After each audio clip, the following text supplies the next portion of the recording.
apakah artis dan selebritis ini dapat menjadi representasi yang baik untuk masyarakat dan untuk bangsa tentunya, dan atau hanya menjadi alat untuk meningkatkan popularitas dari partai politik tersebut. Karena seperti yang kita tahu juga dalam kontestasi politik ada dua unsur yang mendukung gitu.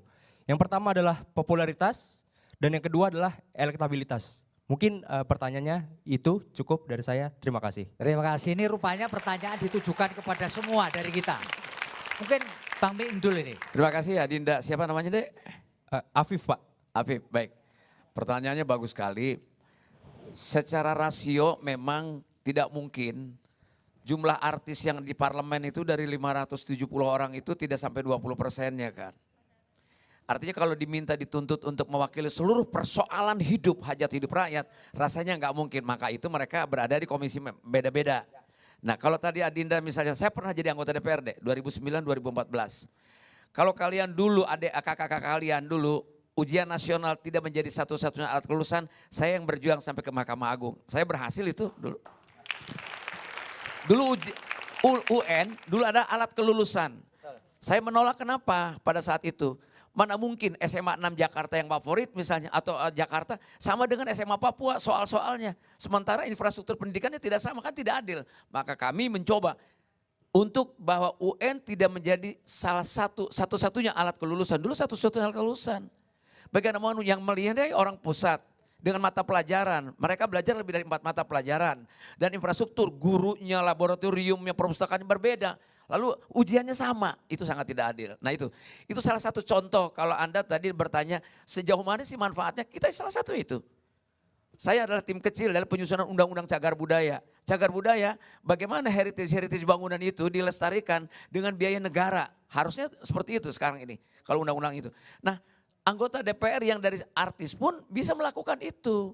Hanya memang disorotnya karena mereka adalah para penampil, para pesohor dalam pengertian yang etalasenya tiap harinya dengan glamoritas. Lalu Mbak Kade dengan dunia pertunjukannya, seni pertunjukan. Mbak Oki dan Mbak Zeti ini adalah orang fashion dan sebagainya. Sehingga kelihatannya hanya dunia-dunia yang apa yang mereka lihat. Padahal ketika mereka, saya kira dari cara mereka berorasi, menyampaikan, saya kira layak. Kenapa? Bagaimana mereka membawa pemikiran-pemikiran itu. Dan satu hal para seniman ini, kata Mbak Oki tadi betul, etos kerja kami dengan disiplin, ya, dengan rasa malu yang tinggi, itu biasanya terbawa ke DPR. Saya itu nggak pernah namanya absen di nomor 3, nomor 4, enggak, pasti nomor 1, nomor 2. Dan 95% saya kehadiran selama 5 tahun itu ada, datanya bisa dicek di Sekjen DPR.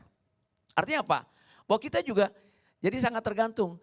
Selebritas itu kan umum, bukan hanya artis. Mungkin dia politisi yang sebenarnya, lalu populer. Mungkin dia pengacara, mungkin dia pengusaha, tapi terkenal gitu.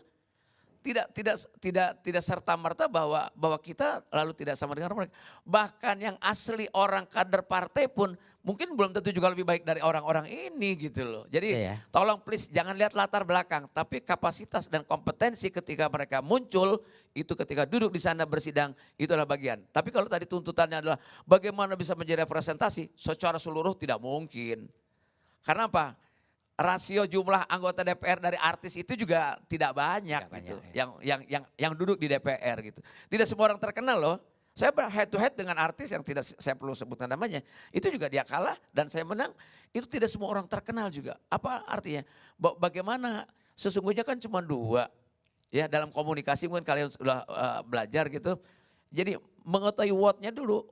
What to say dan how to say itu yang paling penting di lapangan itu gitu. Jadi mungkin ada 2 pemilih. Pertama pemilih rasional yang dimana intelektualnya cukup untuk bisa menerima omongan kita. Ada yang kedua yang irasional. Nggak penting visinya apa, yang penting dia ngasih gocap atau 100.000 gitu.